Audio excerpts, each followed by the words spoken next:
Halo sahabat semua, karena di video sebelumnya bilang kalau akan bahas tentang perilaku-perilaku yang merugikan diri sendiri, langsung saja kita bahas. Yang pertama yaitu iri sama orang lain. Tentu secara norma agama, iri jelas masuk ke perilaku yang dilarang, dan dampaknya ada dosa, karma, atau yang lain.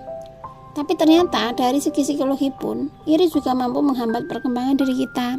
Ini terbukti dengan iri masuk ke dalam simptom dari gangguan kepribadian. Dan biasanya iri ini diikuti dengan perilaku-perilaku buruk lain yang nggak kita sadari. Misalnya, seperti di poin kedua, menjelek-jelekkan orang lain.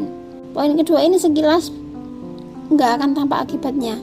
Tapi ternyata kejelekan yang kita bicarakan nggak mewakili perilaku orang lain, tapi justru menggambarkan diri kita seperti apa.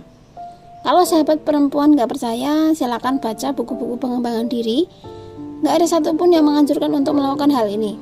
Selain itu, ada beberapa ahli yang menyebutkan kalau orang-orang yang suka membicarakan keburukan orang lain sebenarnya menyimpan insecurities atau rasa gak aman dalam dirinya. Nah, untuk yang ketiga yaitu suka mendebat orang lain. Kok bisa merugikan diri sendiri ya? Padahal kan dia cuma mempertahankan keyakinannya.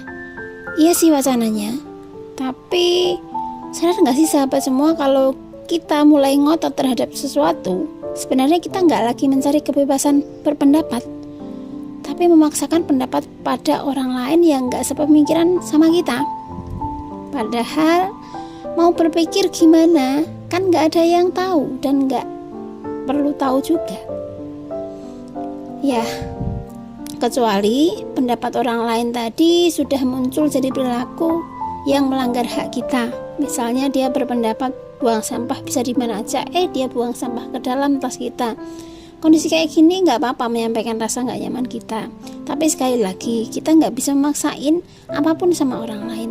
Kalau kata Hanim Sunim, seefektif apapun sebuah obat, kalau kita paksakan untuk diminum orang lain, rasanya kayak racun. Jadi nggak mau kan ngasih racun ke orang lain? Nah, lanjut ke poin keempat, yaitu bertanya sesuatu yang kita udah tahu jawabannya. Ini yang sering kita lakukan tanpa sadar, atau sadar tapi pura-pura nggak sadar. Jadi sebenarnya kita nggak nyari jawaban, ada motif lain yang kita sembunyikan. Bisa jadi untuk menghibur diri yang lagi kesusahan, seneng gitu ketika lihat orang lain susah misalnya, atau yang lain, cuma kita yang tahu. Sayangnya motif ini nggak benar-benar bisa kita sembunyikan dari orang yang kita tanyai. Kemungkinan besar dia tetap tahu kita sengaja menyerangnya. Nah, kalau udah gini jelas hubungan kita nggak baik-baik aja dong sama dia. Kita rugi nggak kira-kira? Kayaknya sih nggak. Tapi gimana nggak rugi? Wong kita lagi ngerawat racun sekaligus nyebarin racun itu. Jangka panjangnya siap-siap aja kehilangan diri sendiri. Mau tahu nggak contoh dari pertanyaan-pertanyaan yang kita udah tahu jawabannya? Yang sering kita dengar, kapan nikah, kapan nyusul?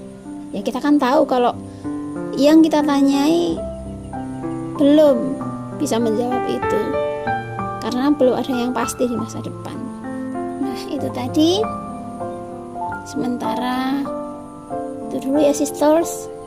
Kalau ada yang baik silahkan diambil, kalau yang buruk silahkan dibuang aja. Sister semua adalah perempuan-perempuan tangguh, jadi tentu bisa memilih dan memutuskan mana yang tepat dan kurang tepat untuk dirinya. Semoga berkah dan bermanfaat. Let's be better together, perempuan tangguh.